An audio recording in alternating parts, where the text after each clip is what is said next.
Welcome back to The Rhode Show. This morning in The Buzz, a local television news anchor in Wisconsin is taking to the airwaves responding to a viewer who criticizing her weight. Jennifer Livingston works for WKBT and recently received an email from one viewer who had some pretty harsh words about her weight. Check it out. Now, I am a grown woman, and luckily for me, I have a very thick skin, literally, as that email pointed out, and otherwise. And that man's words mean nothing to me. But what really angers me about this is there are children who don't know better, who get emails as critical as the one I received, or in many cases even worse, each and every day. The internet has become a weapon. Our schools have become a battleground, and this behavior is learned. It is passed down from people like the man who wrote me that email. If you are at home and you are talking about the fat news lady, guess what? Your children are probably going to go to school and call someone fat. We need to teach our kids how to be kind, not critical, and we need to do that by example. To all of the children out there who feel lost, who are struggling with your weight, with the color of your skin, your sexual preference, your disability, even the acne on your face, listen to me right now. Do not let your self-worth be defined by bullies. Learn from my experience that the cruel words of one are nothing compared to the shouts of many. Jennifer is now gaining support from many across the country for taking a stand. Good for her. Yeah. Powerful Absolutely. words there. I think anyone, no matter your age, has struggled with something. Sure. And she mentions a few right there.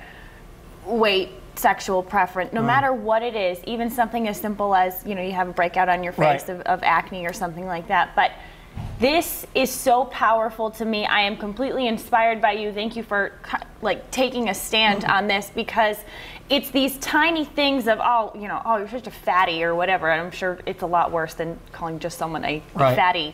But it's something like that that means nothing to the person who's saying it, but means so much to the person that it's being said to. And you don't know how that person is going to handle something like that, and just maybe something as innocent as a slip of the tongue or whatever with a certain word is going to cause so much hurt and so much pain to someone else. And so many people who we know you get called these things, they carry it with them for the rest of their life. Carry it with them for the rest of life. And we know, you know, you work in the media business, you get emails from people all the time, and either you can take it to heart or you can brush it off. Right.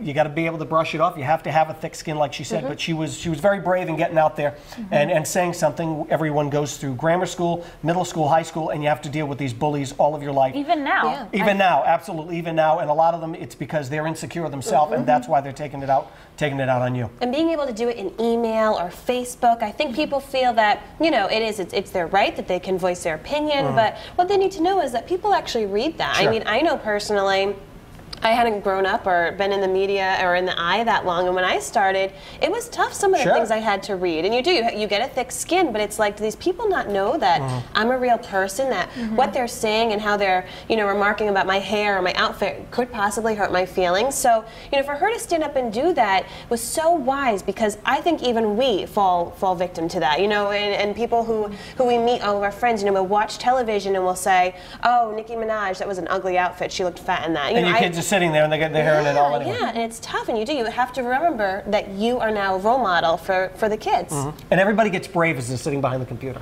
Oh, of course. Everybody's brave. Oh, they can type it away. I mean, it completely transform you, and I think too, you can never see emotion in text. So you could even be saying something sarcastically. But there is no sarcastic font. Right. Sometimes I wish there were. Not gonna lie. Sarcastic font. But you know what I mean.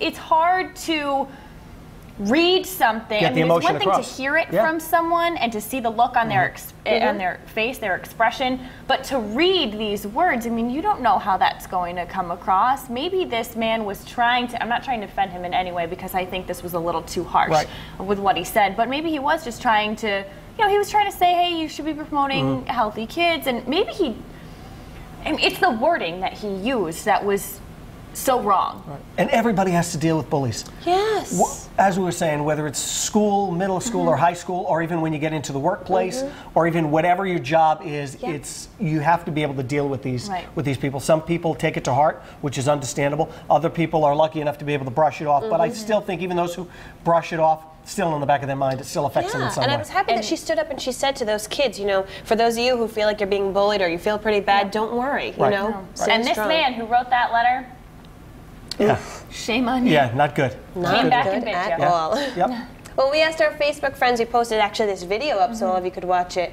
And Madeline Bray Olson says that bully person, he may have thought he had a public forum to embarrass her, but she had an even bigger one to confront him. He should tuck his tail between his legs and walk away like the coward he is. Exactly. Austin Wood has a different opinion. He actually says, I think she is falsely accusing someone of bullying. So he thinks that she might be a little wrong there. And Sarah Larrabee, she says this was the best use of on-air I've seen in a very long time. Thank the news station for letting her get this message out there. Nice and strong.